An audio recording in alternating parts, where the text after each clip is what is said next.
रोहितपुर गांव में एक किसान था। उसका नाम रामू था। रामू के परिवार में केवल रामू और उसकी पत्नी ही थे।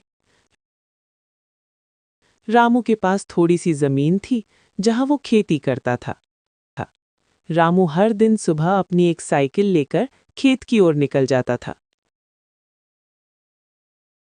खेत पर पहुंचते ही वो काम करना शुरू कर देता था।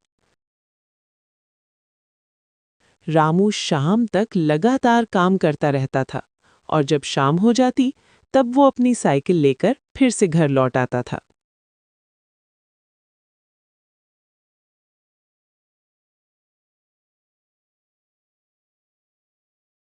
खेत का हाल कैसा चल रहा है? जमीन में कोई फसल ठीक से नहीं हो रही है। कल मैं जमींदार बाबू के पास जाऊंगा। उनके पास जाकर बीज और खाद खरीदने के लिए कुछ पैसे मांगूंगा। अगले दिन रामू जमींदार के घर की ओर निकल पड़ा। अरे रामू, तू यहाँ कैसे? हाँ जमींदार बाबू, मुझे कुछ पैसों की जरूरत थी। क्यों? तू पैसों का क्या करेगा?